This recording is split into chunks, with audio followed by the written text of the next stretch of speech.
আসসালামু আলাইকুম। আজকে আমি আপনাদের জন্য তৈরি করে দেখাবো দুধ খেজুরের তৈরি খিরসা পাটিসাপটা পিঠা। এই পিঠা খেতে অসম্ভব মজা হয়ে থাকে। সেই জন্য প্রথমে একটি নারকেল দেখেছেন কুড়িয়ে নিয়েছি। এখন পোলার চাল নিয়ে নিব 1 মুঠ, ভিজিয়ে রেখেছিলাম, এটা ব্লেন্ড করে পেস্ট বানিয়ে নেব। এই যে পেস্ট হয়ে গেছে।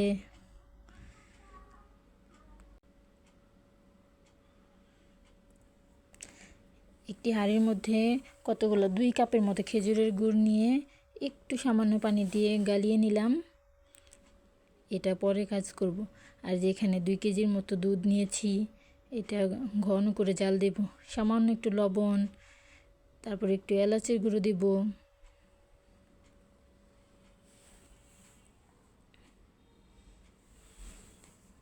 এই যে সামান্য একটু এলাচের গুঁড়ো দিয়ে দিলাম। খিরসার মধ্যে এলাচের গুঁড়োটা দিলে সুন্দর একটি ঘ্রাণ আসে। এই যে দেখতে পাচ্ছেন দুধটা অনেকক্ষণ জাল দিয়েছি, অনেক ঘন হয়ে গেছে। এখন ওই যে পোলার চালের পেস্ট করে নিয়েছিলাম সেটা এখন মিলিয়ে দিলাম। এটা দিয়ে সাথে সাথে নাড়তে হবে যেন এটা দলা পেকে না যায়। এই যে ঘন হয়ে আসছে। এখন কোরানো নারকেলগুলো দিয়ে দিব। খিরসার মধ্যে নারকেল দিলে খিরসা যখন কামড় দেওয়া হয় পিঠার মধ্যে, তখন নারকেলগুলো দাঁতে লাগে, অনেক মজা লাগে।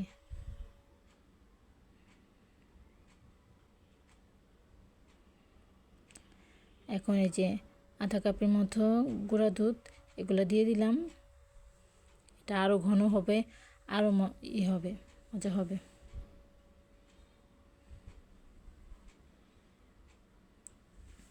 এখন দিয়ে দিব খেজুরের গুড় যে জাল দিয়ে নিয়েছিলাম, সেটাই এখন দিয়ে মিলে দিতেছি। এটা দেওয়ার পর খিরসাটা একটু পাতলা হয়ে যাবে। নাড়তে নাড়তে আবার এটাকে আবার ঘন একটা থিকনেস বানিয়ে নিতে হবে।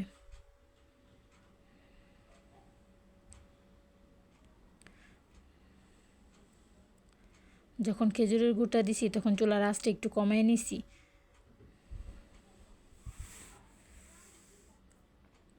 যে ঘন হয়ে আসতেছে।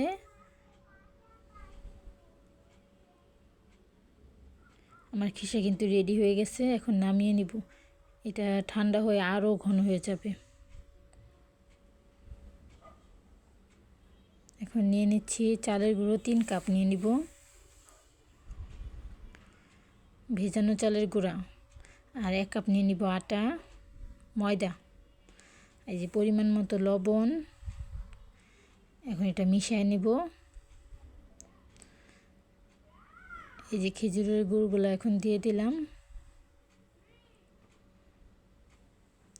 এখন এই যে নর্মাল পানি দিয়ে এটা ভালোভাবে গুলিয়ে একটা পিঠার ব্যাটার বানিয়ে নিব।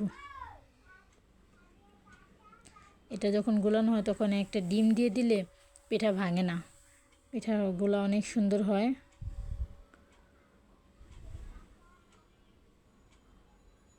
আমার পিঠার ব্যাটার কিন্তু রেডি।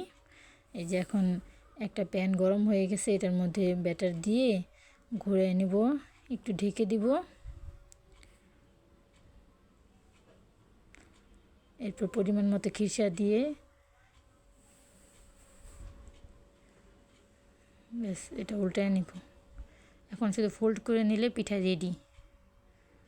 অসম্ভব মজা হয়েছে পিঠাটা, আপনারা বানিয়ে খেয়ে দেখবেন, ইনশাআল্লাহ ভালো লাগবে।